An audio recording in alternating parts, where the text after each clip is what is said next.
Yes, indeed. Welcome to the inaugural. Is that the right word? Inaugural. Here we go. Broad Street Take Breakdown Radio. My name is Vinnie Paz, Box Cutter Pazzy. I'm with my co-host, OG Gavin. Yo. I am with our mediator. Is that a good word for him? Mascot. Pablo. Instigator. Sicko is in the building. Masturbator. Three of us original Super Regular Records gentlemen. OG Gavin grew up, my OG. We've decided to bring y'all a podcast. This week we'll particularly be discussing our top 3 punk rock albums of all time. Which we haven't discussed is whether or not we think these are the greatest of all time or our personal favorites. Did we discuss that at all? No. I think we're just doing personal favorite, I feel like. I feel like mine is, maybe that's why we'll have some honorable mentions, because there might be records I like better than what are on my list, but these are what I think are milestones to the culture. So you went more an important route. I think I did, yeah. Well, of the two of the three, or I'm not sure. We're going to get to that. Pablo, was yours more importance to punk rock culture or the scene, or was it more? It swayed back and forth. It really did. And forth. All right. The other thing that I struggled with. Oh, Here we go. Another thing I wanted to bring up early. I wanted to bring up early whether or not this is off to a fucking bad start. Whether or not there's a distinction of between, for us, punk rock and hardcore, because I did make that distinction. That was my problem with a lot of it. For me, we probably should have had a meeting beforehand. Yeah, well, this is why we don't know what we're doing. Exactly. For me personally, better to figure it out than on air. I can say, well, we can build on this as it goes on and say whether or not we did that or not, because I definitely didn't think, oh, well, what are my favorite hardcore records? Because I'm thinking of New York hardcore and more brutal stuff and more stompy parts, and there was a lot of people don't see a difference in the scene, but I do. And maybe it's because I'm younger than you guys. You know what I mean? I felt I don't know. Is negative approach punk rock? Or is negative approach a hardcore band? I don't know. What would you think? What do you think about that? Do you know what I'm saying? I do know what you're saying. I just picked the 3 that were most important to me. Okay, I'm good with that. Without any sort of classification. Well, because we'll get hate mail when we leave out when you have to put 3 things down. Then there's going to be hate mail because why didn't you put this, or why did you put this, and so on and so forth. Sure. All right. Well, I mean, it's as far as mine goes, the 3 most important to me. So they can hate all day, but indeed, right. All right. Well, first of all, today's podcast is brought to you by Crescent Street Tattoo. This is where I get all my tattoos done. Philadelphia's finest. Facebook.com/Crescent Street Tattoo. The website is CrescentStreetTattoo.com. For everybody in Philly, in the Philly area, when you visit Philly, go there and don't be a J-Bron.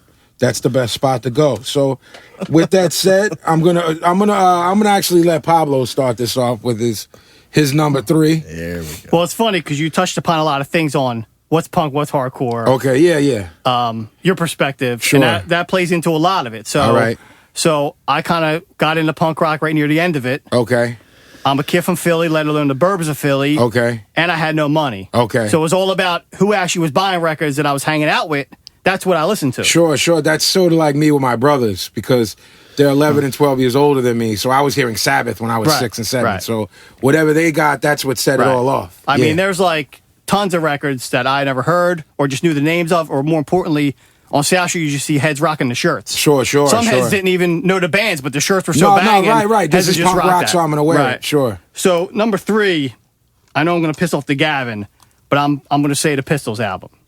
The Bobs. Why are you going to piss him off? Because it's only number 3? Right. I'm impressed that it's in your top 3 at all. I didn't think that would be in your top 3. I thought about it a lot, and I recognized that was the album.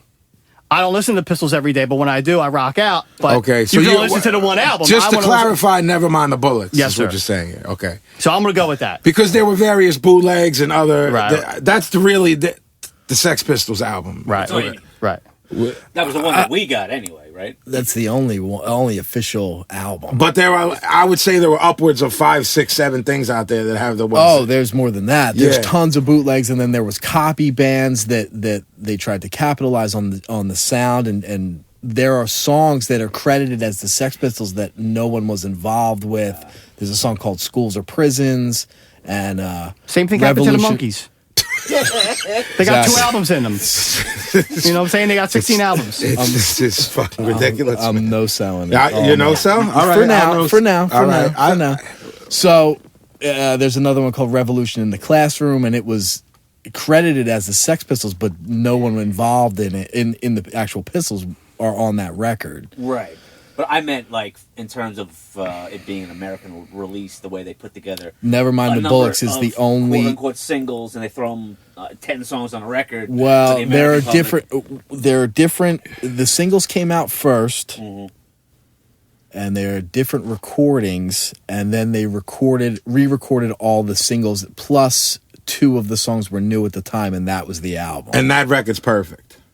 top to bottom. So, what do you think about Malcolm McLaren and what he says happened as opposed to what Lydon says? Well- and how big of an influence do you think he was at all, or was he a master manipulator, a culture vulture? Because he clicked up with that, and then when he saw that hip hop was popping, he did the big Buffalo Soldiers thing or the Duke whatever. record, the What was da ha. Duck He had a Rock. Duck bu- Rock. yeah, but he do another one, Buffalo something. What's that? Buffalo. Yeah, yeah, That's yeah. round the The full outside, length was Duck Rock. right? Right. But so some people see him as a culture vulture. Some people see him as a Paul Heyman-esque genius who just saw shit before it happened. What do you have an opinion on him? I think he owned a store that was in the right spot at the right time, and I think that fashion played a big part of it in England. This is fucking putting a clothespin through your nose. No, I mean he originally had a store that was called Viva La Rock, maybe something like that, and it catered to teddy boy fashions, like the old 50s greaser kind of thing. Sure. But the English equivalent of that, Right. So then they sort of got into. I mean, in my I don't know it exactly, but my understanding of it is they got into sort of bondage gear as sort of a fashion thing, and at the same time as when the first original English bands were starting up, the Pistols and whatnot. So it was all sort of tied together, and McLaren definitely put the initial band together, but Rotten auditioned, got the spot, and he was who he was. There's pictures of him years before walking around with green hair and ripped up clothes and whatever. Oh no, I wasn't implying that he created a la boy band. I'm just saying, do you think he was? I mean, we saw the documentary. You're going to fucking tell us the whole documentary? Or you're going to tell us what you think? Are you saying, do you think he was Wow, a creative That's force? like 7'5". 7'5". 7'5". 7'5". 6? I'll give him 7'5". I'm just trying to ask. Do you think that he was aware, or do you think he was an Eric Bischoff? Eric Bischoff. I think he was. Right place, right time. Could he do it now? Is what I'm saying. Like, No, I think it was right place, right time. okay, that's really because there's no denying that he was around then, and a lot of people have a lot of things to say. And I mean, the word is that when they did the Bill Grundy show, Malcolm had a fit about it, and that's really what broke them into mainstream when they cursed on the show. Right. So What a fucking rotter. right, Yeah, so What you dirty old man. the word is that he had a fit about it and thought it was bad press. Right. So there you go. You're kind of answering the question with a story, because this guy was basically, he had an idea of how he was going to present something, not knowing that when they presented it the way that they really were, that's the shit that got over. Right. Not his idea what would get over. Right. Well, with that said, let's go to your number 3.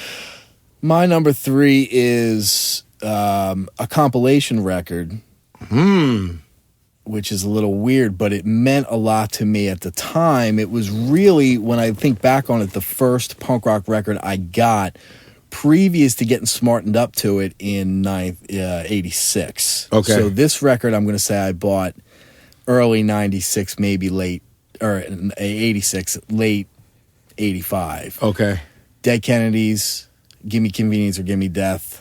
Brilliant. Compilation of singles and B-sides and live shit and whatever. You threw me for a loop. I thought you were going to say a compilation, meaning a comp of different bands. Oh, so I was like, that would have been hellfire. Yeah. Okay, so Gimme Convenience. That's an interesting choice. Interesting choice. I Very like it. interesting. I like it.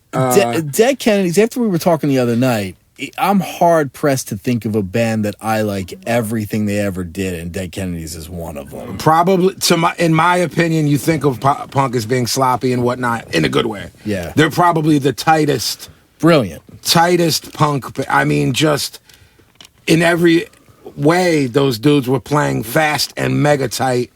Jello out of his fucking mind, batshit crazy. Brilliant guy. So expound, please. I'm sorry, I didn't mean to cut you off. I'm hard pressed to think of examples in music as art, and I find that the Dead Kennedys, for the most part, were art. I feel like Biafra is brilliant, and as much as he's praised, I feel like he doesn't get nearly enough. If I can add on to that, I also feel a lot of times, and like you said, he is praised. Sometimes it's for the wrong reasons. Right. Too. Didn't know the crazy shit that he was doing, the environment in San Francisco at the time, the death threats, the mayor thing, the Skins coming to the shows trying to kill him. The SWAT. I mean, he pissed off all the Nazi Skins. Bombed in Philly. Bombed in Philly and Kensington. A lot of people don't know that story that aren't from here, because Philly tries to, we blew Take it up a notch. Yeah, well, we blew up Mood. A lot of shit. We blew up, To be honest with you. Yeah, I think the Kensington shit wasn't that far removed from us blowing up a city block with Mayor Wilson. I mean, that shit happened last week in Kensington. You sure it was for the Jello? Right. The only different thing, it was locals that threw that bomb. It wasn't the Philadelphia city officials. Indeed. Expound, sir. So I think it's a good introduction to the band and punk rock in general, and I think it's a good sort of it covers a lot of the most of the early career. Indeed. How old is your oldest now? We obviously won't use names or anything. 15. Were you around that time when you got this record? Maybe a little Younger. Younger. Yeah. Would you give that record to him? Sure, he just wouldn't care. But to be like, that's if you handed him, say, this is punk rock, would it be? I mean, they already know because they grew up in that house. You know what? I mean, cut you off because your number one is probably the record that you played around them to introduce them to it, or that I might play to my son. Our number ones are probably what we would play to anyone that would say, "Oh, you want to know? Right. Here, this is what you need to know." Agreed. Okay, so I guess does this make it my your number 3? My number 3. I'll tell you why this is difficult. It's on my number 3. It's on my top 3 regardless. It's probably my favorite record of these 3. But I didn't go that route. I went in terms of importance. So, you know what I mean? Complicated gimmick. It's very complicated. I went with the self-titled Bad Brains album. Fair enough. Well, Sailing On, Don't Need It, Attitude, The Regulator, Band in DC, Ja Calling, Fearless Vampire Killers. This record blew my fucking mind. It was fast as fuck. It was hard as fuck. Black Dreads, Rastafari, the whole shit mind fucked me. Especially my age at the time, because obviously being younger than you guys, things were affecting me differently. Maybe saw some black heavy metal guys here and there for it to be as hard and fast as it was. And this goes back to the beginning of the podcast where I was asking, is there hardcore? Is there punk rock? I mean, this record's brilliant to me. It had a tremendous impact on my life. I've actually been blessed to work with HR. I thought what they were doing down in D.C., they were spreading. I love the violent shows. I loved that shit. I'm a proponent of violent punk rock shows. The fact that they would put a reggae song in the middle of the hardest record in the world, it was crazy. Daryl Jennifer, Dr. No, HR. I love the record, man. I have no comment on that because I agree with everything you said. I think it's brilliant. I think it's again, as much as they're praised, and I know old heads who saw them at the time, who saw everybody in their prime and said Bad Brains were untouchable. I've heard from OGs that that's the best live band they've ever seen. Yeah. I saw them later. I won't say much later. Like, we all saw them at the same revival. The Soulcraft tour? Yeah. The Eye Against Eye tour. No. That was 86, 87. I saw my against. Yeah, that's me too. Was that Revival? Yeah. That was 89. That was sold. What was Revival? Revival was 89. Then that's when I saw them. that's So when I saw they them, were, too. what, 6-7 years in their career? That was the Quickness tour. Still young Quickness guys. tour, that's what I'm saying. So, They were fucking brilliant. Yeah, no. And it was supposedly 5 years after their time. You know? Right, and I'm not going to front and be like, oh, I saw the Misfits in 82 when I was realistically fucking, I couldn't do anything. You know, going back to what you said about the Dead Kennedys, about them being a tight band, there was no tighter band than the Bad Brains at their peak. Oh, like, the Lunatics. That fast with that precision, nothing. And they're brilliant musicians who chose to do that. See, a lot of people, including the Pistols, who are brilliant, who broke down every barrier possible, but they played that way because they had to. That's all they could do. That's all they were capable of doing. Yeah. Bad Brains made a conscious effort to be like, we are talented reggae musicians, Rasta dudes who can realistically play anything. They had a message to get across, and they figured out early on that fast, loud shit was the way to get it across. Absolutely, because you do the same songs with the same lyrics on a reggae record. Right. Someone's going to smoke a L and maybe not process it. Pablo's in and out of this. He took the tissue gimmick and left the room. What is that? Yeah, this guy's That's fucking not fired, man. professional at all. This is unprofessional. That's not professional. Let him produce. This I want is the shit on the mic. this is both. This is both unprofessional and Thank you for that. Rude, if you will. it is rude. I'm not going to sneeze on the mic. It was very rude. You want me to sneeze on the mic? You ever been in a fucking studio before? 6. That's a 5 at best. I'll give it. You a must 6. be in a good fucking mood, man. Yeah. His shit before we recorded was hitting at 9 I'll give to him 10. a 6 because he drove here. That's just, Okay. You You better give me a fucking 3. You're taking a taxi home. that's a 7. That is. There That's a you solid. go. There you go. He's working it moving back up. up. All right, so that's my pick. I still play that record often, which All day. is, Every day. I don't think you can disagree with the thing you said about it. All right, so we're gonna go back to Pablo P. Jiggy. You're number 2. The number 2, guys. And I just wanted to remind anyone who's still listening to us, who's decided to stick around. I'm not sure I'm listening anymore. We didn't discuss whether or not we feel these are the most important records culturally or our favorites. I can say for me, it's a mix of the two that went into me thinking about this. So bear in mind when you write us hate mail and say, why did you leave this out? Why did you leave that out? We're we'll discuss it more thoroughly with our next upcoming episode. So I'm sorry to cut you off. Your number 2, Pablo, is... My number 2, regardless of what you think is the right category or not, sure. is Op Ivy Energy. Oh, that's great. That I'll tell you what, it barely missed my top 3 and is in my honorable mention. So I have things to expound on. So go ahead. And I can't believe I forgot Bad Brains because that would have been in mine. But see, too. same thing. I struggle with putting Op Ivy right in the book. So 3's a tough number. 3's a very tough number. I have tons of things to say about this record when you're done. So please explain, say why, when you heard it. I mean, it's a solid choice. Yeah, I mean, it's plain and simple, man. It came out of nowhere. Agreed. It's like something you never heard before. Agreed. The 7-inch was banging. The album was banging. Agreed. If that's all they were going to give me, that's fine. I still rock that album all day, every day. So will I. I wanna. Something I thought about the album was that the album we're talking about is called Energy, by the way. To any young kids who haven't heard of it, or Energy came out in '89. Great memories. Well, how did you hear that? Do you remember who I think played we were it for you? probably at the crib.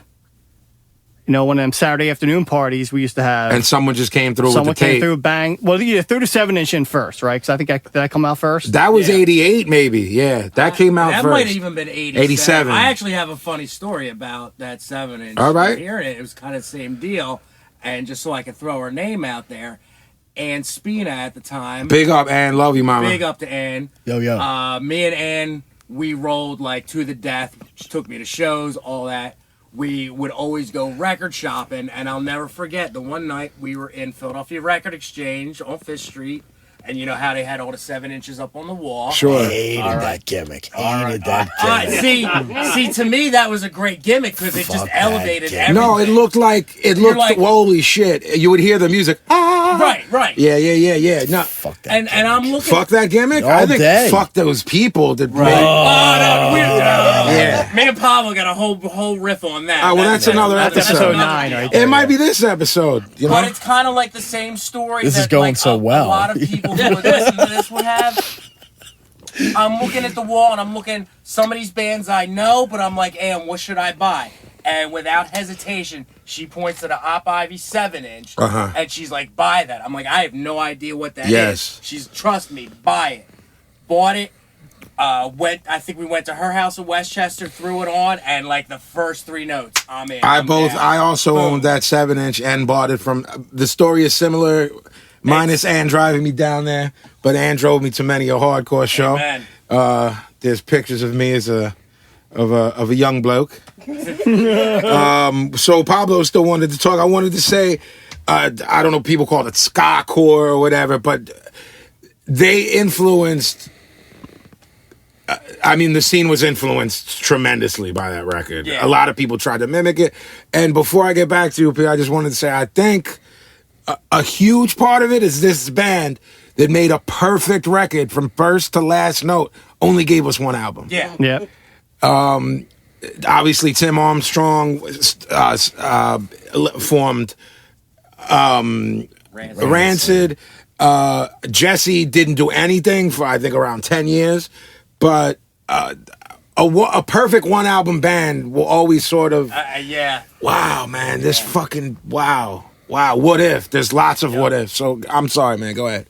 I mean, Because that record's near and dear to me, and it has a lot to do with our friendship too. Because we played it a lot, we met. So I remember being in the car with the two of you when you were like 12. Yeah, because I don't. That's the first time I heard that record in You don't- somebody's car. You don't love the record though, correct? I like it. I don't love it. Okay. It's not as important to me. Okay. But I was older. Yeah, I mean, I still listen to that weekly.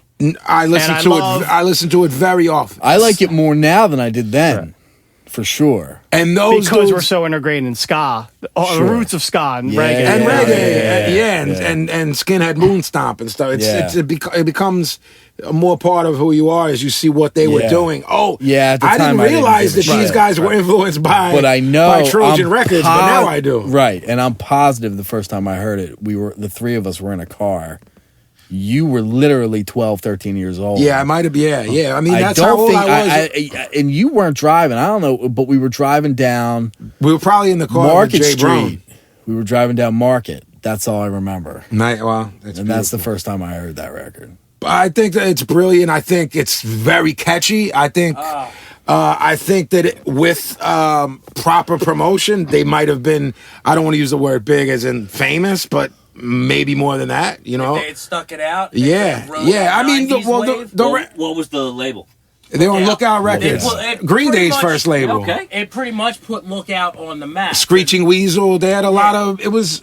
I hate to use the word now because it sounds ridiculous in 2015, but it was like pop punk before. Yeah. It was like, yo, this shit is catchy. Yeah. That's what we felt. catchy, yes. This is catchy punk rock. And you Then gotta it morphed remember- into punk, into pop punk when Green Day blew up with the Dookie record. Then it was, oh fuck. You got to remember too, we're a bunch of kids on the East Coast. This is total West Coast stuff. Obviously, this is pre-internet days, so like, And I love West Coast punk right? and That's hardcore. right I up love your West alley. Coast And punk. I do don't. too. And See, I do too. These two, I'm Yeah.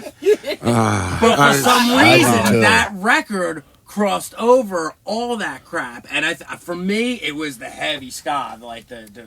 Well, I mean, you have those records that you say this guy's from, like, we were all knocking NWA straight out of Compton and Niggas for Life, and we weren't like, this is West Coast, this is East Coast, Right. this shit is just raw. Right. Those records just cross barriers, man, and that's why. I just mean as far as us actually getting to hear it. Oh, no, in those okay, times. Like a tiny little okay. 7-inch like that. How many do you think they even pressed? Yeah, there was probably 1,000 initially pressed. Right. Yeah. And they probably sold them, and who knows what. Solid choice for the Pablo. I love that choice. I'm gonna give that- I love it so much that give it a little- it literally got taken off my top 3 on the way down here. So that's how close it was to it's making a tough it. 3, man. Three's It's a a tough tough 3. So I'm disappointed you're doing as well as you're doing. Honestly. I wanted to argue with him. no, I'll know, tell you what. that But was- he doesn't love that record though. So you're His 3 You're and 2, putting I'm him all over. right You're putting with. him I'm over, but putting you him don't over. love that record though. No, I don't love it, but not to an extent that I can criticize somebody putting it in their 3. You Right. respect the Okay, choice. all right. You respect Yeah. the choice. Right. Yeah. To anyone who hears a voice in the background, that would be Sicko, one of the original founding fathers of Super Regular. He wrote an amazing book with Amy Yates Wolfing. Well, I'm not going to give your real name because Too late. you're Sicko. Kayfabe. No, I didn't. I only said when they find the book, then they'll find his real name. figure it out. No Kayfabe. slam dancing, no stage diving, no spikes, an oral history of the legendary City Gardens. City Gardens is a place we all went to when people were too scared to bring their shows to Philly and thought that the ghetto of Trenton might be a better idea. I'm not sure who or why they thought that, but the amount of bands we saw there as a crew and the amount of bands that played there that we didn't see, unfucking believable. Name a band. If you like hip hop, if you like punk rock, if you like metal, if you like ska, they played in that fucking place. This book is amazing. It's well written. It's told by the people who lived it. So cop it if you don't have it yet. OG, I'm gonna go to you for your number 2. My number 2 is Number 2. is 2? Black Flag Damaged. There you go. Okay. Damaged over my war. Yes. Yes. Okay. All day over my All right. I'm just look, man. Look. I'm getting hype on that. All right. So I was waiting for damage. OG, please pontificate. Damaged Sean's popping. Damaged is Henry's first deal with Black Flag, recorded deal. They were all older songs that they redid with him. I think it's the high point of the band. I don't think anything comes close before or after. No, even nothing though, comes close? No. Come even close. Though, no. My war Even doesn't though come close. The song, sure. Okay, The record, I'm just no. look, man. I'm speaking for the people here. The You know what I mean? I'm for the people's people, champ? man. I'm the people's champ. I'm trying to get in that fucking brain of yours. It's a little bit scary. It's complicated. It's I'm 100 with everything he is all saying. right. I mean, I'm not, but let's It's go. not my it's not all my favorite Black Flag stuff, but I think as a whole package, it is the best thing that they did. The start off of Rise Above is untouchable. All right. Pablo, are you dying to say something here to this pick? I see. Now I like the Dez era better. He's my favorite Black Flag Also controversial. singer. All right. That's like saying Paul Di'Anno's better than Bruce Dickinson, which I happen to feel is true. It's like saying Hagar's better than saying David Lee. That's exactly what it's like. It would have been like an 8.5, but you got like a 6.2 out of that. 6.2. What the fucking joke was there, man, but you fucking stumbled. I was looking at your fucking face. David Joe Johnson, David Joe Ross, Jimmy John, Jacobs. Guy at the time. Tequila sing. You were saying something? So explain to me. All right. So the best incarnation of Black Flag to you was not Henry. I mean, I'll be super fucking music nerd, Black Flag fucking geek, and say that my favorite thing that they ever did is the demos that never got released with the lineup of Henry singing, Biscuits on drums, Dukowski, Ginn, and Dez both on guitar. That shit is fucking unreal. I'm not mad at that. I thought I was going to be mad at your answer. I'm not mad at that. And for whatever reason, they never released it. Biscuits, as far as I know, was never on an official release. Yeah. And later played for Danzig. And Social Distortion. And, but he was on the Danzig records that meant something. The first 4. Yeah. This is just ice. What are you looking at me for? I don't know. You threw me off with the ice. I'm sorry. The sound you're about to hear. It's just ice. The sound you were about to hear. Knowing the Gavin for so long, and we've had these Black Flag discussions for years, I find fascinating and interesting his whole deal with the lineup, where he can say that Damaged is the best album, but his best lineup completely kind of conflicts with that.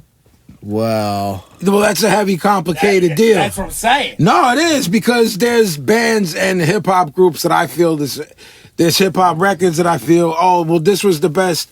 These two were the best MCs, but then this production was better. It's like, you know what I mean? Yep. It's like we'll talk about the Group Home record. Maybe that's Premier's best work ever as a producer. Were they the two best rappers that he ever worked with? Not even close. So it can happen. Well, this is the best record, but this is the best lineup. And then and let me go off topic, the Age of Quarrel demos to me are better than Age of Quarrel. All day. Is that crazy to say? And it's sort of touching on what you're touching on. Well, why did, and you know, as far as what John said, John Joseph, Blood Clot, they didn't want to release that, or they wanted them to redo it. Profile made them redo the record or something, but right, and he did the whole record, the whole Age of Quarrel in one shot, right? Which is ridiculous. Yes. So we're talking about Damage, Black Flag. Yeah, I mean, overall, in everything that they did, that's the best. That's their high point to me. They definitely had points afterwards that were great, but I don't think anything compares. Before or after, even though Dez might be my favorite singer, and I like the first 7-inch and all that horse shit, but the Damaged record is the pinnacle of Black Flag to me. I give that a round of applause.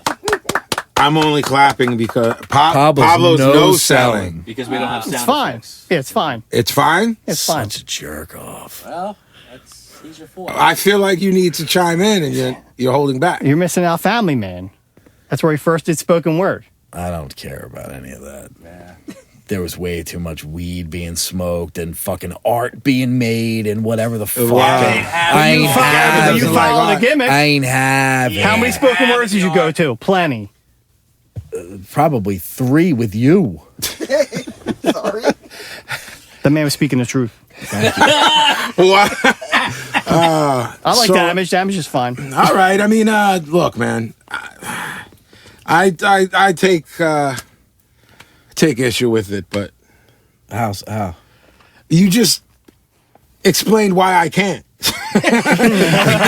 Black Flag to me is so difficult. I think My War is their magnum opus, and you could sell me on Dez, and maybe I was too young or something, man. I don't know.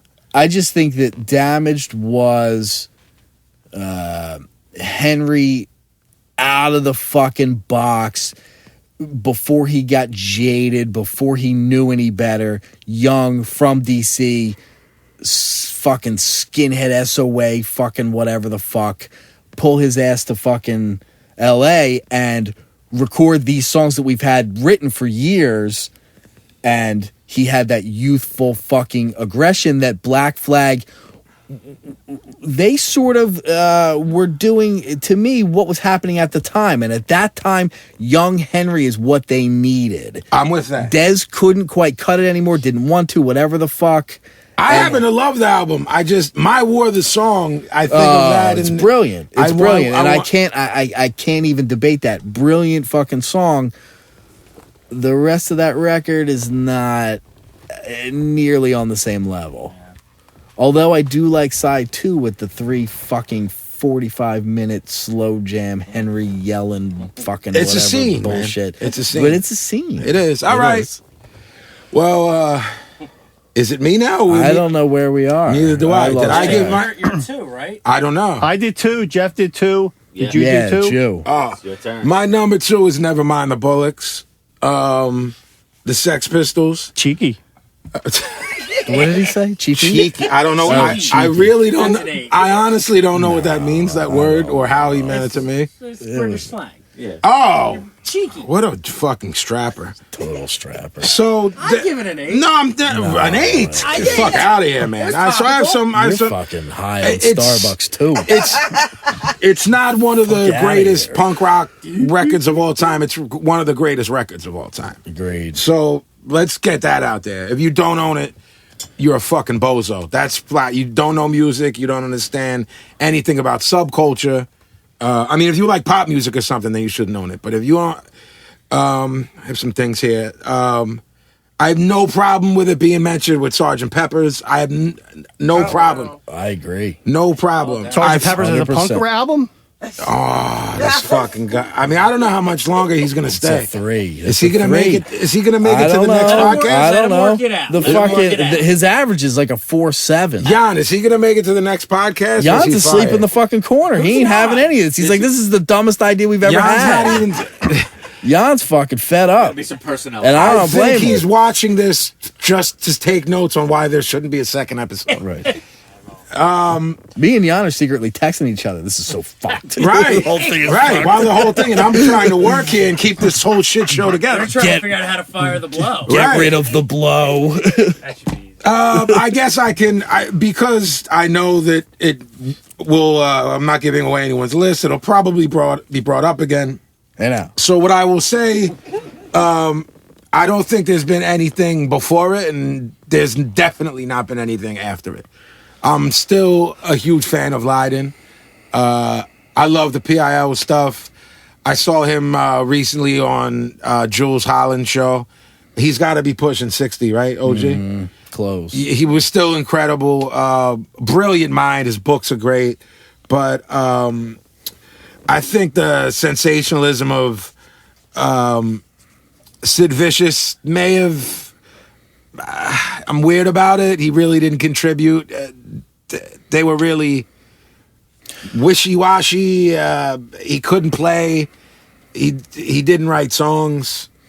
What I mean, He I was John's friend. yeah, I mean, what do you? This is a subject we might not talk about later. Sid and the movie. I think the movie made. The movie was very well done. Gary Oldman fucking rules. Give me a fucking pizza. I want a fucking pizza. Nancy Spungen buried in Philadelphia.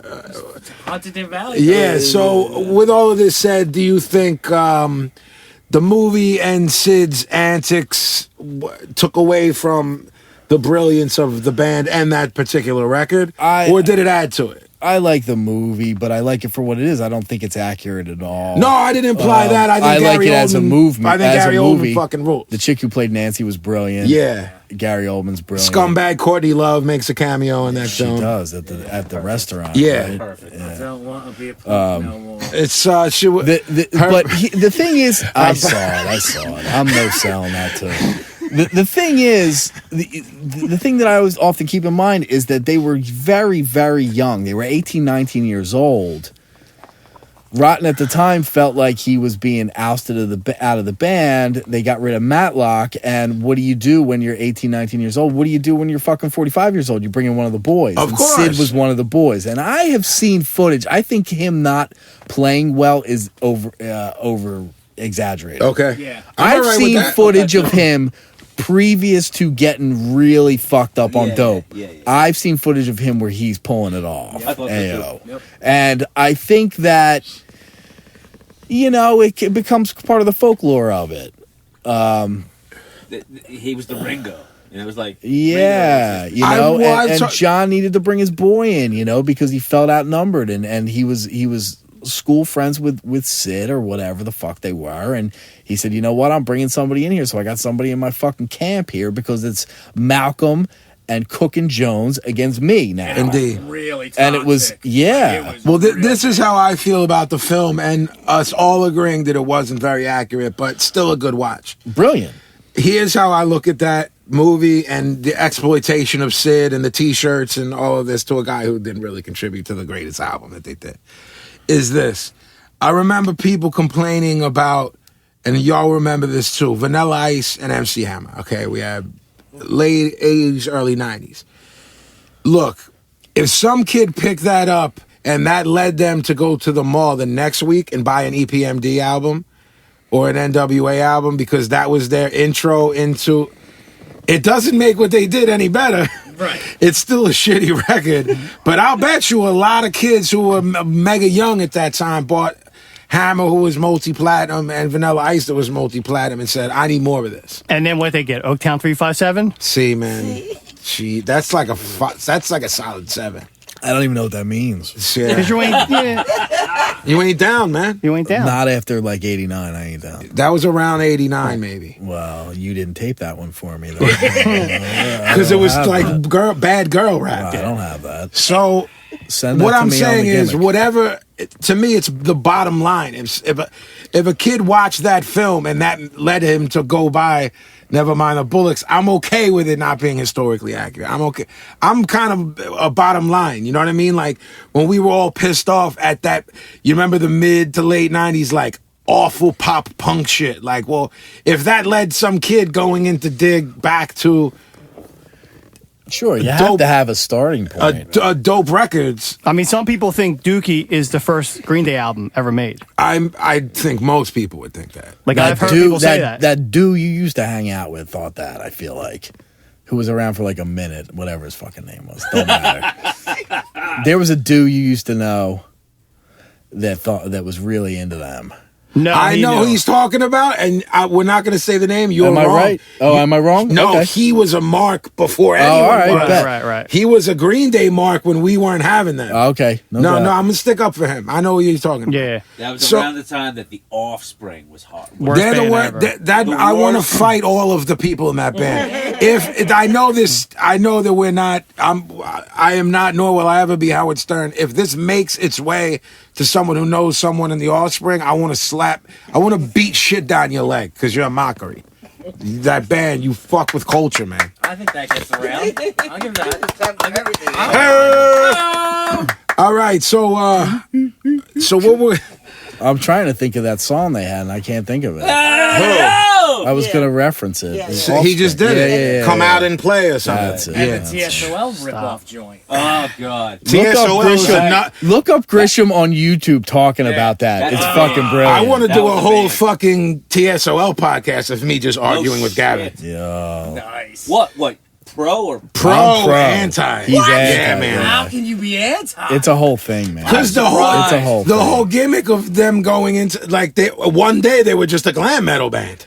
There's a whole story behind it. Yeah, I don't care. And it about wasn't them I ain't anymore. having the story. It wasn't them anymore. I'm not having the story. Good. There's a story. I know the reality. By that Lenny, point, was there even an original They did member? no. my brother came home with the TSOL album, and I'm Hey, arguing look. that this isn't the same band. I It's actually not. like that It's just the same This name. isn't the same band. Now No. you're just being a jerk off. I You want it? actually- You are I- being I actually like that. because you're being a jerk off. No, I'm saying He was I a like What's metalhead, the- dude. Expect it. It wasn't mad. It was fucking soft as It baby was like shit. a hard rock record, is what it was. Look, man. Look. I don't Listen. know nothing about that. I said what I gotta say. who's up? Yeah. Never mind the Bulls I is gotta- fucking my number 2. So now, I gotta mean, piss. you got to And have a piss. smoke, yeah. All right, he's got to piss and have a smoke. We'll be Have a little back. build up to the number Yeah, one. that's good. Yeah, that's that's good. good. Hey, This is no. Broad Street Breakdown. Like we knew Vinnie what we were Paz, doing. OG, Gavin, Pablo. Yo, yo. Sicko's here. We'll be back in a couple seconds. So keep it posted. You fucking dolts. Just use your finger.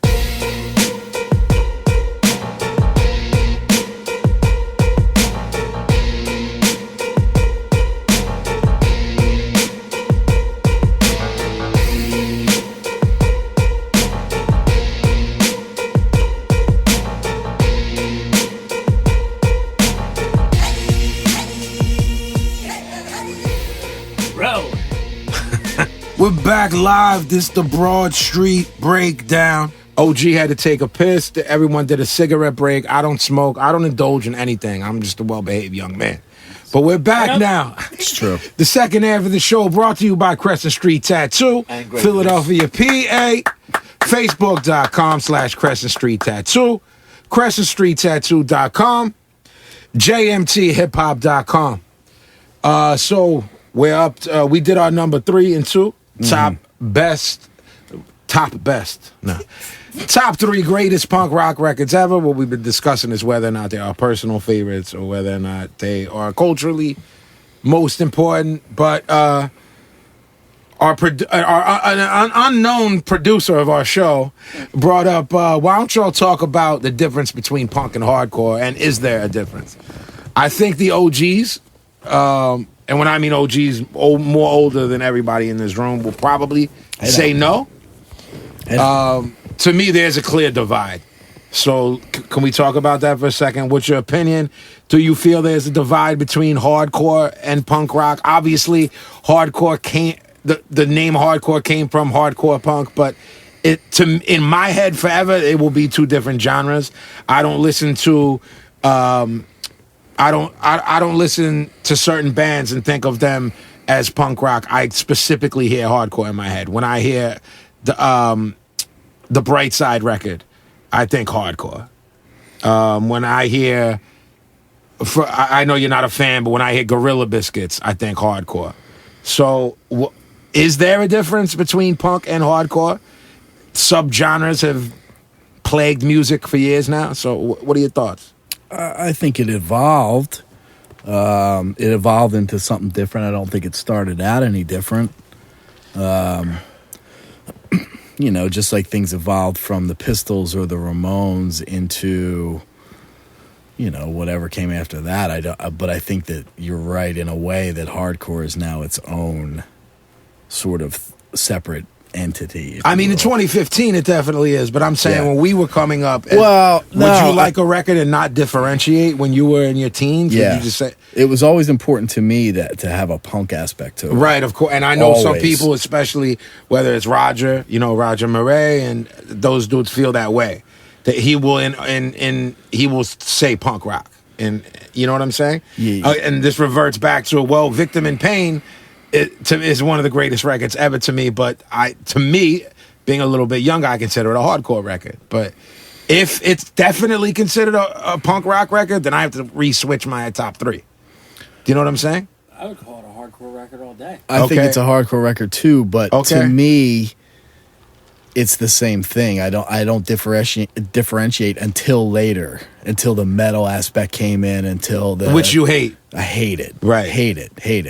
But to me, crossover thrash. it's with just the not various my. names. I mean, I'm sure you could find things that I would like, but in general, I don't like. No, it. but there was just a time where there was this.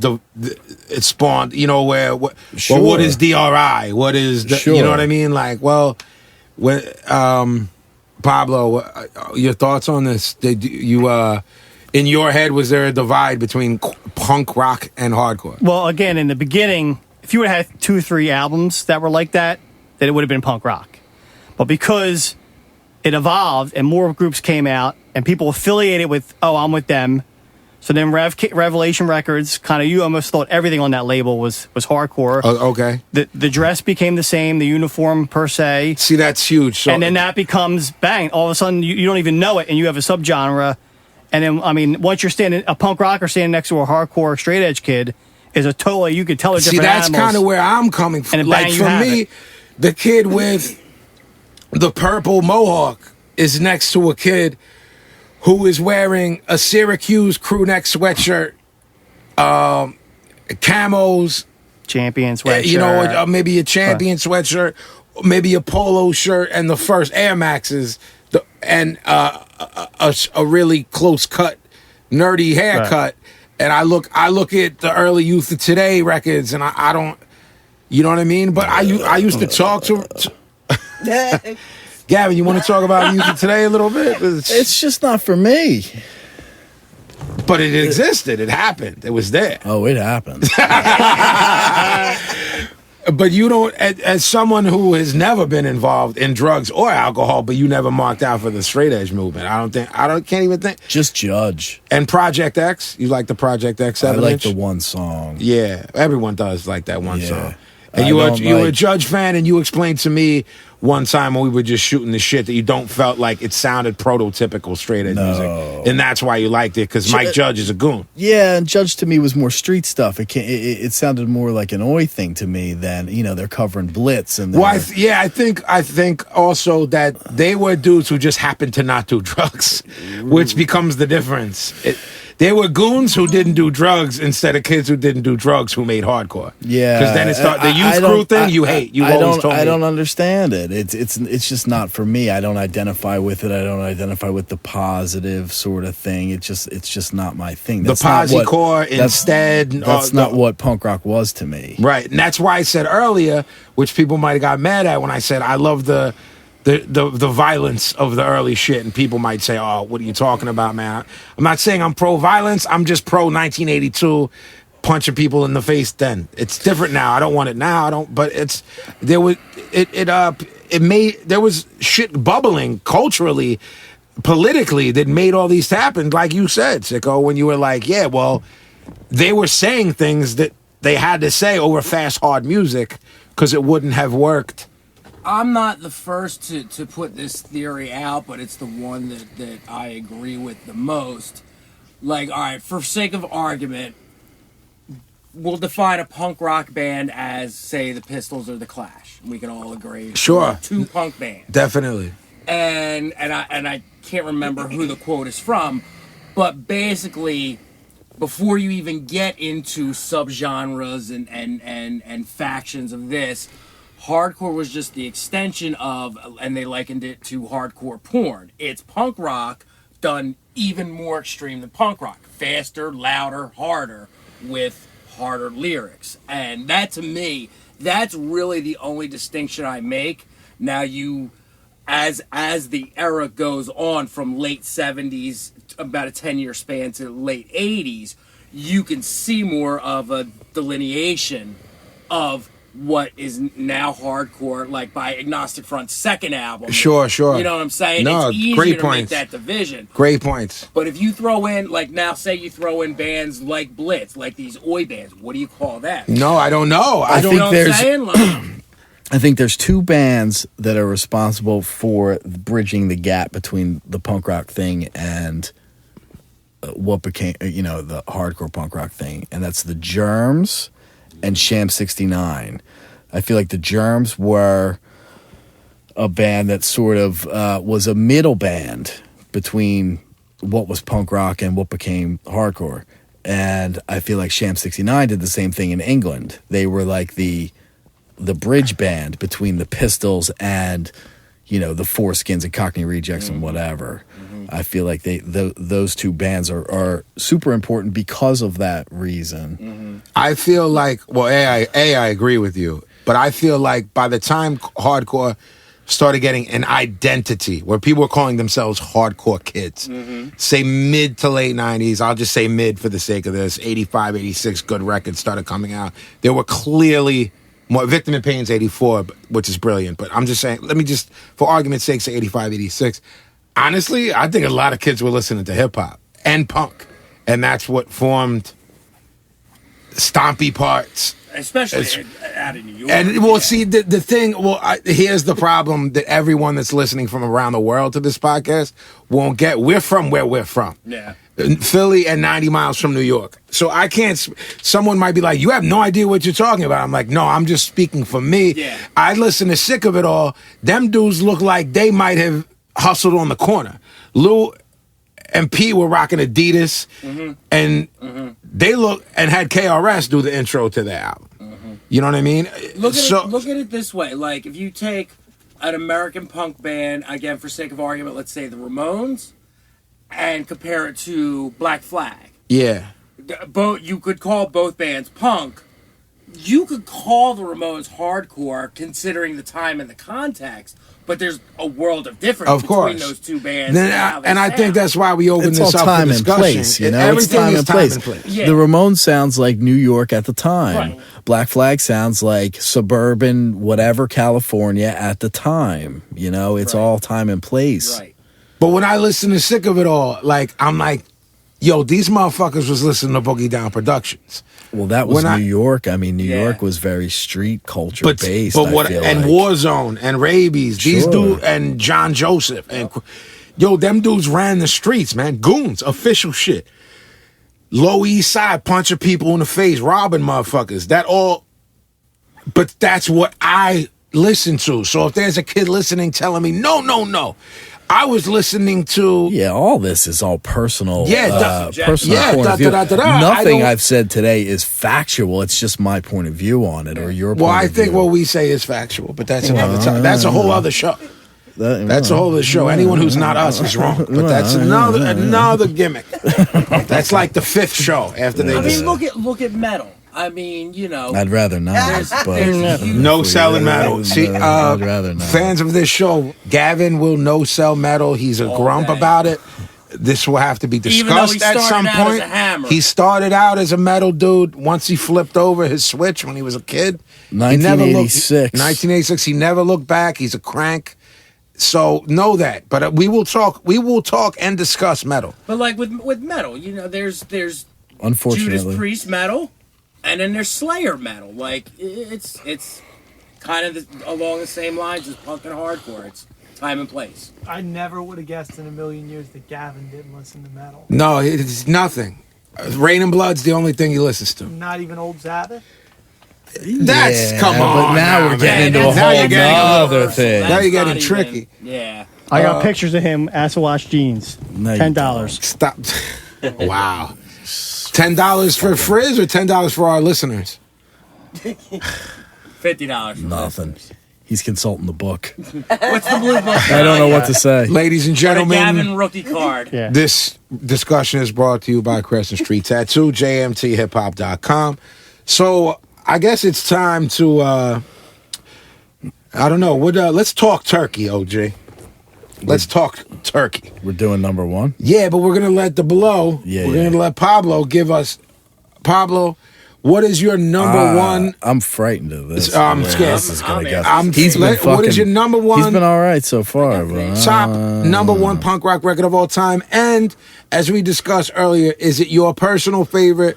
Is it what you think is most culturally important, or is it a mix of all? Or did you just pick it off your going iPod from my heart? and that's the end? I did not pick it off my iPod. I jerk off. Did you pick it off the songs I fucking gave you to? Wow. Yeah. All the ones with no fucking titles and names, I had to fucking research, then find the album covers. You If you were down, you'd know what it is. You wouldn't need to look it up. Thank you. So I'm not stealing off you again, Hello? I don't. Hold on. Before you say this, I think this was meant to be. I think the things are. It is what it is. Yeah, there's going to be overlap. Right. So go ahead. We've Pablo, known each go other ahead. 30 years. We're gonna have the same fucking picks. It just is Unfortunately. what it is. So go ahead, my friend. So the group is Dead Kennedys. That's beautiful. I'm Yeah, already no with doubt. you. The I'm album, I could name them all. I could name. So I went with my agree. favorite song. Okay. Favorite song being "Stars and Stripes of Corruption" Amazing. on Frankenchrist. So I'm gonna have to Amazing. go with Frankenchrist. Yeah, Amazing. I got nothing to say I about had a that. feeling he was going to go with DK's. too. In God We you- Trust Incorporated is my personal favorite record. No heat with yours at all. So talk about that. Talk about Jello. I know there was a lot of times when you and I were chilling that you would go see Jello speak, and I wasn't even there. Yeah, I saw Jello speak a few lot of times, right? It was awesome. Yeah, Right. And as a teenager, I mean, very influential. I mean, which goes back to why I love the group so much. 'Cause Cool. Build on that. You get into shit, and all of a sudden you're like, this dude's actually saying stuff. You That- know, a I lot agree. of punk rock was just like, let's get into some bullshit. Let's do this, do that. Sure. It's all good. That's all fun. But then this dude all of a sudden is talking real shit. He's talking about politics, which as a child you never give a fuck about. And then as a teenager in high school, you're like, I can make a difference. This dude's telling me I can make a difference. And your eyes are wide open, and Jello totally opened that shit wide open. Sure. But then at the same time, you got bullshit songs on there. No, because he Just was funny too. clowny shit, you know? I think that's what made him appealing to people, that he was capable of being a complete goofball and then doing Kill the Poor, Right. Holiday in Cambodia, making shit funny where people would, this guy's ill, but super brilliant mind, as Sicko said earlier, amazingly tight band, played super fast, super hard, and weird area too, where they were at riots. Yeah, I mean, San Show it to Francisco me. was not fucking a good place to be back then. And they were in the I middle mean, of it's a lot not a of that good shit. place. Yeah, You know what I'm saying? One thing you guys are leaving out too about the DKs is it's fucking amazing live. Like one of the I wasn't leaving it out. Here's why I can say this. I was too young. I've seen videos. We were just popped bringing that up. So all right, so I'm gonna ask him that after. kayfabe So Kayfabe. kayfabe. Really? Kayfabe the note. Yeah. So listen. But yes, awesome live performance. Never saw them myself personally. Did see Jello perform spoken word, and I've seen him do some stuff afterwards. But DK, I mean, that's a Del Facto stand. That's it for me. They're so good. It's a live. Del Facto. I'm- Is that a I'm new no- restaurant? I'm no selling Del Facto. Is that a new restaurant in Philly, Del Facto? Didn't we go there last Friday? Del Isn't that what Facto's? they call Delco now? So Best steak in Philly. Yeah, it's just big. Come to Del Facto's, so where you're I always just bought a family. 99 Del Facto. the videos we used to watch back in the early Yes, Facto. '90s Yeah. of Jello with the Facto's gloves in are Silver City. It's the best. And It's the there's best. Del Facto's. one of the greatest live performers ever. You can even see it watching old YouTube videos. Well, no, what I was saying to him was when we would be at a mutual friend's house in the early '90s, I got a hold of some DK videos when he would wear the fucking Right. yellow gloves, It's from the.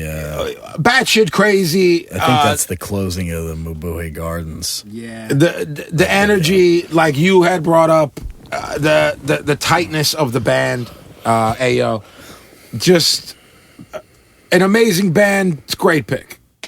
Yeah, I agree. I can't can't argue with I it. There you can't say have it. anything about it. I You did want to argue with him. you real did bad. really Well, well. before, ladies and gentlemen, Pablo. before we did this podcast, the plan was to critique the shit out of every Pablo pick, and I can't. I love them No, he's all. You did correct. really I love them well. all. He came correct. That's my OG. Yeah. Good for you, though. Good for you, dude.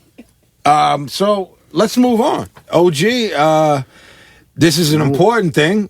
Your number one record of all time. I know what it is because we've talked about it ad nauseum. But once you do give it, then you have to build because giving it is too easy. Ayo. Take on it. Go with the Pistols. Never mind the Bullocks. Of course. I think it's a perfect record, and it's very rare that anybody has ever made a perfect record. I think it's flawless. I think it ties in old 60s bands that I like a lot, the Trog, Small Faces kind of thing. Takes a little bit of Slade, which I love, and gave it a more street, at the time, current street attitude to it.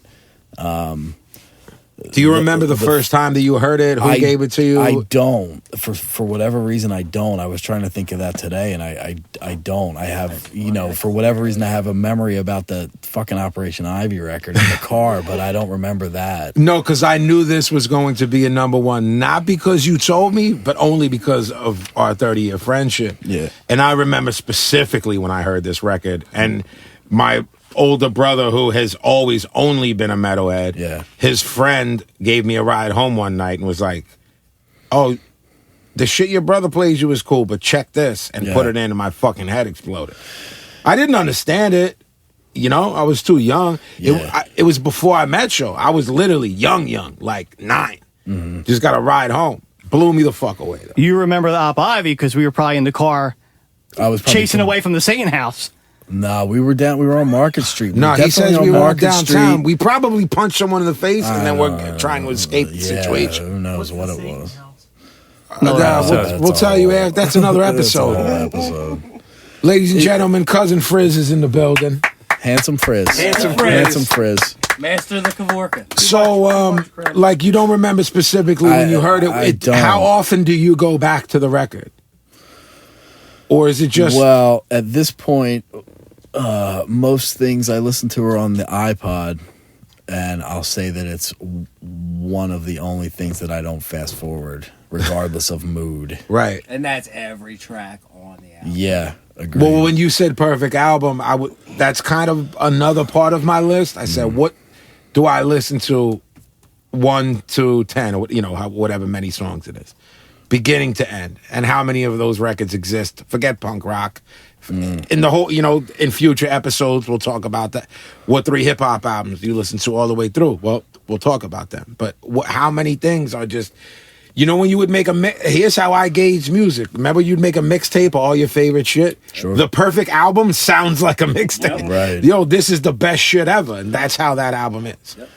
Yeah, I think it's flawless. I don't think like I said, I don't fast forward any of those songs, and at this point in my life, I'm fast forwarding a lot of shit. You were okay with the production, with everything? The production's brilliant. It sounds like it was recorded yesterday. The sound of it is pristine. It's those big rock riffs and just the way it was recorded was absolutely perfect.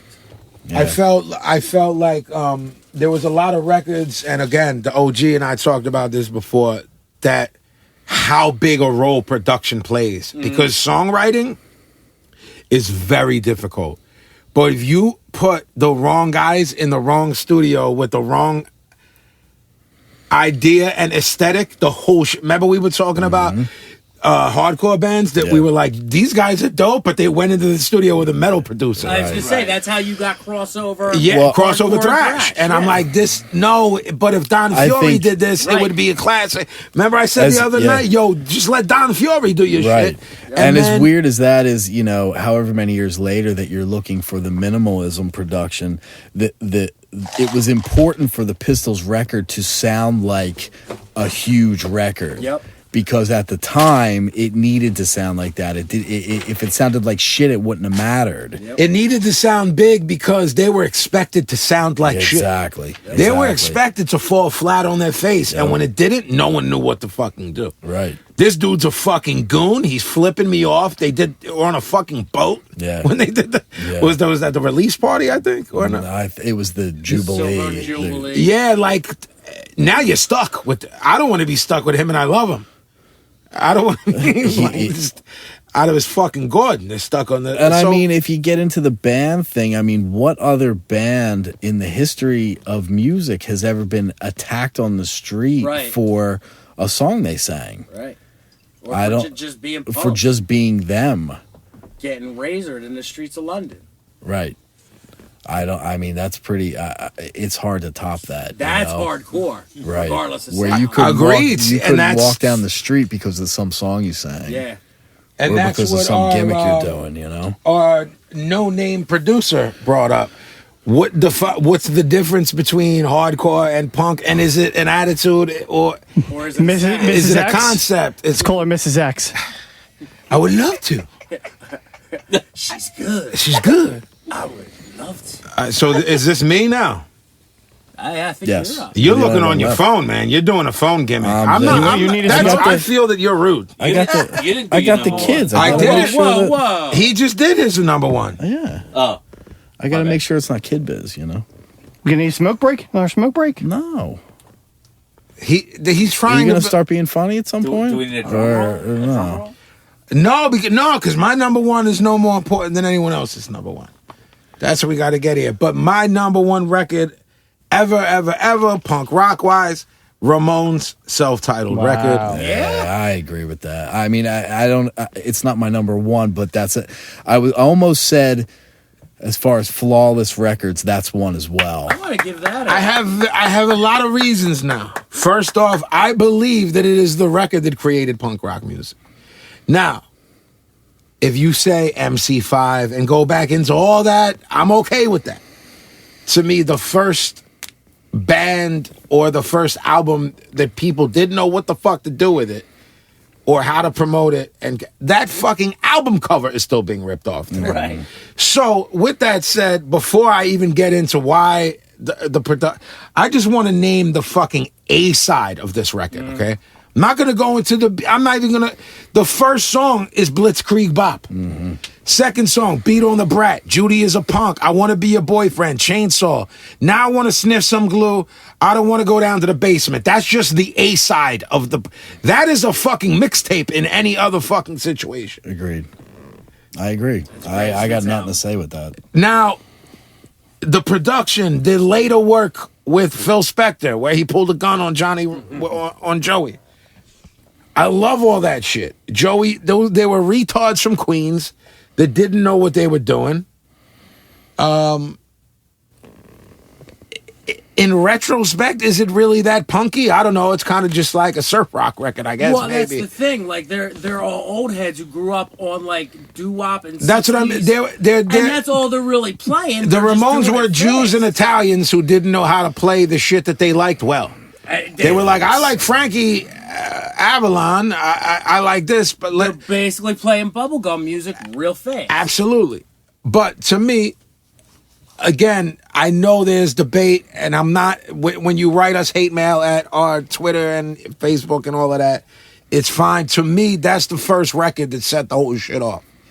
And again, like, is it the record that means the most to me in the world? I will admit that it's not. That's why I get I'm it. saying I'm paying homage to it for what those guys did. As I said to Pablo earlier, I played the Operation Ivy album more than I played the first Ramones record. Sure. And now we're going to get into the honorable mentions, and some of them I played more than the first Ramones record. I'm not saying I never play it. I'll go on my Ramones kick. You know what I mean? Do you have a problem with this as my number one pick? Absolutely not. I think it's a brilliant record. It's my favorite Ramones thing. I don't think they, as much as I like some of the later stuff, I don't think they ever came close to the first record. But it was very New York. It was very East Coast. It was what I pictured New York being in 1975, 1976. Thank you. It sounds like you just said what I couldn't. picture Definitely. New York was in that time. You just said what I couldn't. That the album cover, the Yeah. back, Yeah. the production, the style of the songs, the quickness of the song. It sounds logos, dirty. all It of that. The sounds. jackets. Yeah. Pablo, do you love this record? Do you hate this record? I love the record. I love every song. Uh-huh. I saw them late in their career at City Gardens, and I they saw still them- fucking played nonstop every Yeah. song for like an hour and a half, Yep. no breaks. Yep. Fucking next song, next song, next song, next song. I It's saw them fucking very phenomenal. late in their career. I saw Debbie Harry opened up. They headlined Where was that? at the Tower, 1988. It was maybe the year later. Remember when they did the Pet Cemetery song? So whatever around that, whatever they were trying to make money because they were in the middle. Soft rock, I heard glam that, rock was popping, and I heard so that Stephen King was a huge fan. Yeah, he's Oh, Stephen King has talked about them numerous He's a times. metalhead, like AC/DC, like is his number one band, but he's always been. They did that other John, the AC/DC The Maximum fucking Overdrive. Yeah. That sucked. Yeah, that's the but Emilio Estevez was an oily bohunk. He had the hairdo. He had the hairdo. He always has the Yeah, good hairdo leg back I then. always pop for the hairdo. Sure. So, I wish they killed Lisa Simpson in that movie. Was she in that, John? no, that's fucking what's it called? The fucking Billie Jean, John? Legend of Billie Jean. Oh, Lisa Simpson's in the other joint on not Creeps, Twilight Zone. Remember? No, that's fucking Bart. Oh, Yeah. right. Yeah. All right. Well, Good look, call. Good call. we have. I have a lot of honorable mentions. I don't know if you do. Gavin's shooting. He has nothing written down. Everything's off his head. I'm not going to front like I did. And I wrote some shit down. I don't know if Pablo wrote some shit I'll down. shoot He's all got over a Jeff's book. fucking face. Where I'll shoot. Fuck, man. 3. It's a 3 tops. 1-5. 1. Honorable mentions could go on for days, so we need to cap it. What do you mean? Why? This is Because you're going to bore the shit out of people. Let's. Bore the shit out of who? The people. Us? The people. Can we start off The the people, honorable the people. mention What is with that? a specific That's good. People that pinpoint? MWA. sure. Yeah. Because Gavin and I Boy have had Ren this says that. conversation But before. the people watching this shit. Yeah, what is that? Strictly in New York hardcore. Okay. The better We're breaking album, it down like that? Okay. The better album. Victim in Pain, Age of Quarrel. Age of Quarrel demo. Age of Quarrel album, Victim in Pain album. Victim in Pain. all day. Victim in Pain. What your boy say? Now, if you give me the demo versions of Age of Quarrel, yeah, I'm just telling you, this my shit, motherfucker. I'm gonna say my shit. I don't John know. Joseph, what's up, B? I love you. Roger, my brother. Today I'm going with Victim in Pain. Ah, okay.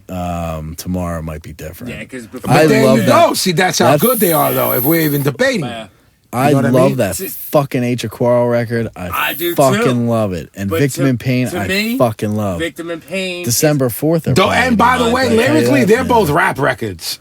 pretty much. They're yeah. both Pretty gangster rap records. It's street shit. New That's- York it's- didn't fucking separate. LES in the 80s, dog, Yeah. with no No joke. fucking joke. No joke. Yo, Rabies talk like a straight rapper, B. They would start songs like, yo, son, where's Rabies at, kid? Where the war zone women. That's how they spoke, man. Yeah. Because motherfuckers was all together, goon shit. Yep.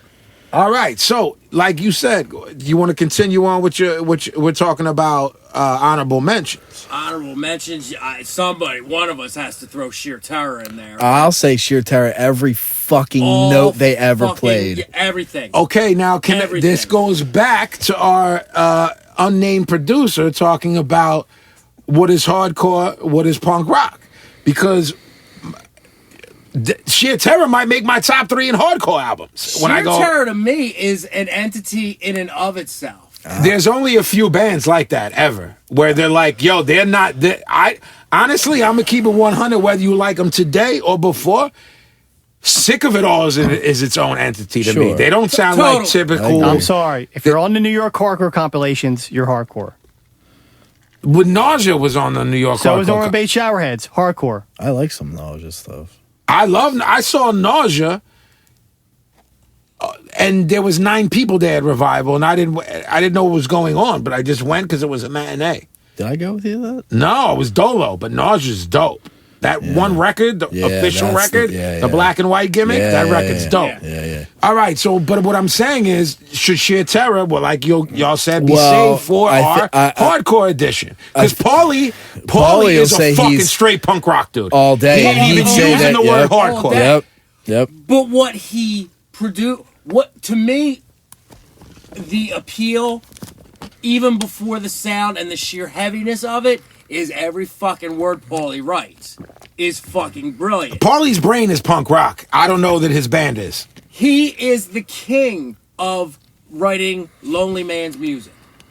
Oh, his shit is depressing, except it's so heavy people forget. You miss it. You might miss the lyrics in the stomp and the fucking and the down tuning and everything, and even in his voice. But if you stop and listen I mean, No. I It think should- I you honestly, know, it'll I think break your Paul. heart. I think Paul's a genius. absolutely. He's a friend of all of ours. I love him, Paulie. We love you. But Absolutely. so, Pablo, you got any? Who do you want to add on to this in terms of Just from sheer. who did we leave out?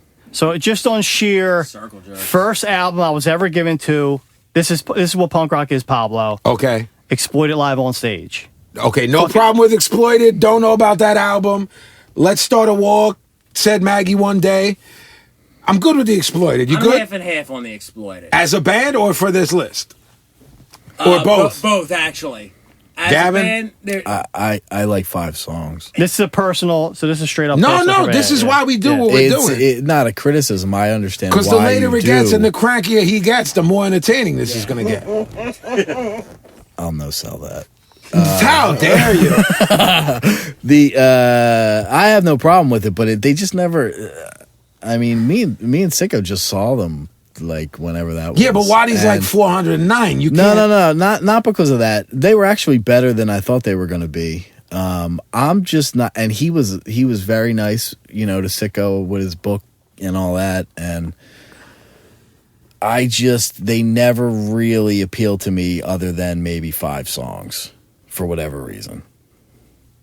Pablo? I have no Like I said, criticism I mean, of I it, love and that I whole can't. fucking album back and I forth. can't sit here and The say fucking horror was the horror, John. What was that one? Horror Epics? Horror Epics is I banging. probably like. It's a weird I mean, the dude album. had a mohawk. I and no one else probably had like mohawks. 10. I mean, I probably like 10, 15 Exploited That's songs. what I'm saying. But like, it's cool that you. It's cool that you. I love that. I agree. For me, again, this comes back to our unnamed producer telling us hardcore and punk rock. Mrs. X. To me, everything Minor Threat did was brilliant. That was all. That was my next one. I agree. Again, when we have our top 3 hardcore albums, that could be put in that too. Yeah.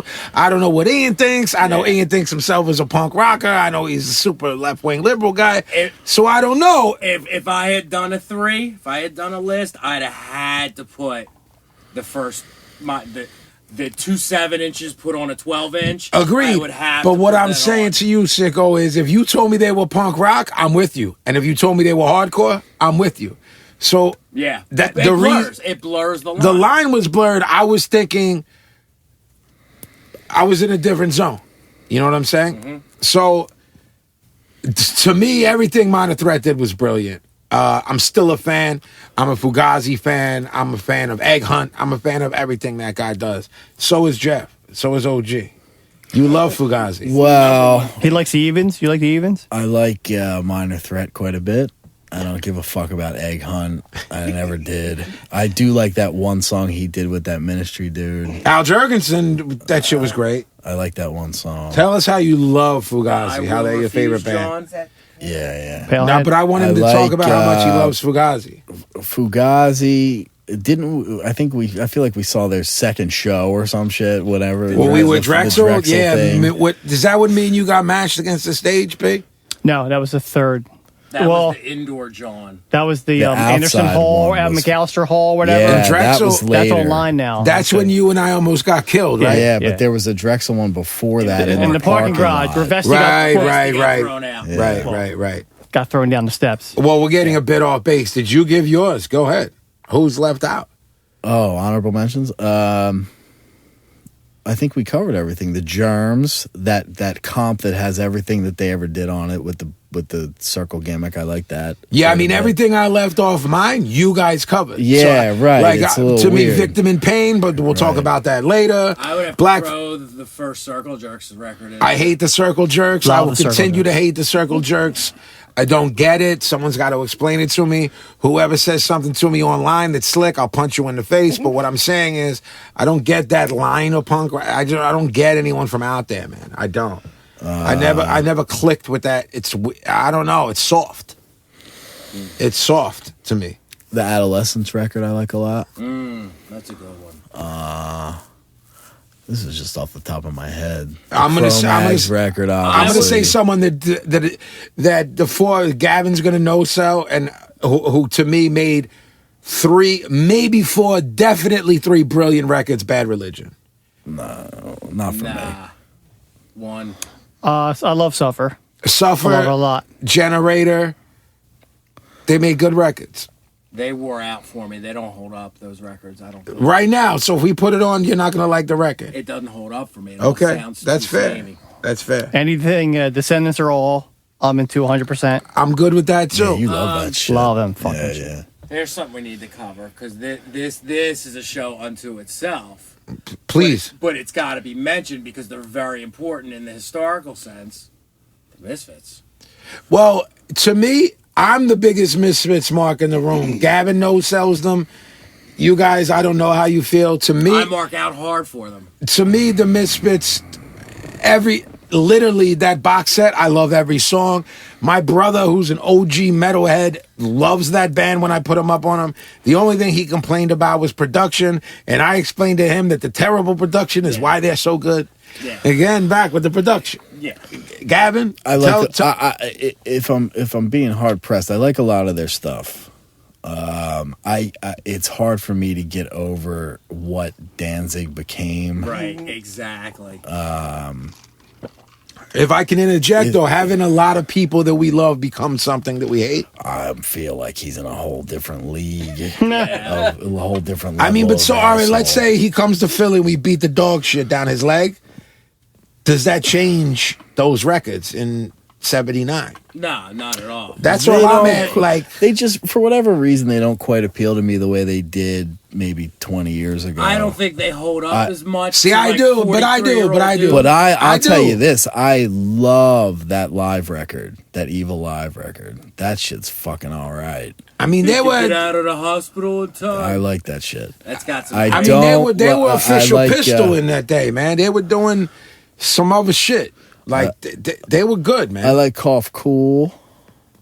Brilliant. with the organs. Yeah. That whole shit was on point, man. I don't like Walk Among Us so much. Man, That to me is a top 3 record. Like I would have to put that. I'll probably never listen to it again in my lifetime. But that for me is a game changer. That's a change the whole world. round of applause, everyone. First show. Everything came off swimmingly. Swimmingly. Ladies and gentlemen, Swimming-ish. this has been our first show. We hope you enjoyed it. I'm with the OG, Gavin. Yo. Pablo's in the building. Sicko, thank you for everything you've done. Cousin Frank in the building.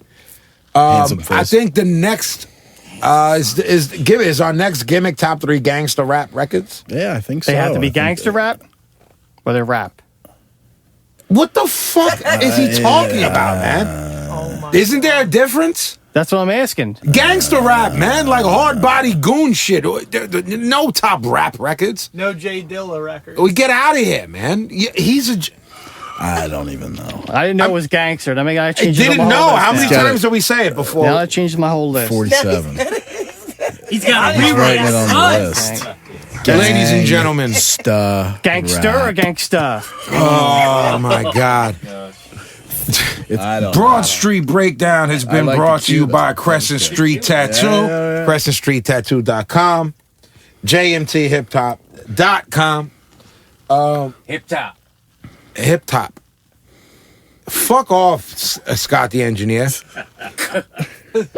So, gentlemen, Gavin, do you have them in your head, or you have to think about this? Because I know what the greatest 3 gangster rap records are, and none of them. So the attempt is to teach these fucking jadrus the real shit, because it's not going to be NWA. It's not gonna. I mean, it might be, but for me, it's not. Do you Yeah. have them in your head, or you got to think? I have 2. You of have the 2, 3, yeah. Pablo. I got 2. But you already thought it was going to be top rap records. I know hip hop. I got it. The third one's gonna be a Cousin trick. Frank, what's his problem? Jesus fucking Christ. That's a whole other show in and of itself. Sicko, do you have your tops? I definitely got one, and I got one maybe. One I got to think about. Unknown producer, yes or no? Do you have yours? Just shake your head. Yeah, she's got 2. So unknown producer, she's like the unknown comic. Put a She'll bag be over her here head. every week. Yeah, the bag over the brown bag. That's a 9. She'll be 9. here every week. But Well she's done. not- It only took you'll you hear her fucking laugh. 4 hours to get a 9. It's a pretty girl, but we can't tell you who she is.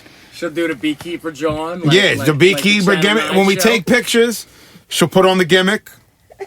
with all of that said, it's been an honor doing this with you gentlemen, man. I actually really had fun for the first time in a long time. Yeah, man. I mean, it might sound like a shit show because we're just starting to do it, but I think it went pretty well considering. I feel that we had very little agenda. Everybody, coming into this. we didn't do a run through. No. Real planning. There was no anything. Scott Stallone, thank you so much. He was here the whole time, man. This is the whole gimmick. This is a little peek into the life of me and Vinny texts 24 hours a day. 4 a.m. and we decided at some point that it might be entertaining to 2 other people out 4 there. a.m. discussing Gangsta Nip records. That's how it goes. So with all of that said, this is Broad Street Breakdown. Yo, thank you to my partner in crime, OG Gavin. Yo. Pablo, my brother. Sicko, Mrs. X. Cousin Frank is in the building. And we will talk to y'all next time. And if you want to hit us up, we will eventually set up the social media gimmicks. But for now, it's at Vinnie_Paz, Boxcutter Pazzy on Instagram, Facebook.com/Vinnie Paz, Facebook.com/Jedi Mind Tricks. If you have any ideas for future shows, questions, which would be good. Questions. Yeah, we would like to do a whole show on questions. It could be wrestling. I got all the answers, pal. You do. I see his answer key. No, we do have all the answers. It could be punk rock. It could be hip hop. It could be wrestling. Could be love. Could be life shit. Like you have a problem with your girl, we'll tell you what to do. I'll tell you all that. Dating. It might get you fucked up, but we'll tell you. Yes. Listen, guns, weapons, drug sales. Yeah. Hit us up at Vinnie_Paz. Like I said, Facebook. Children's television shows. Shows.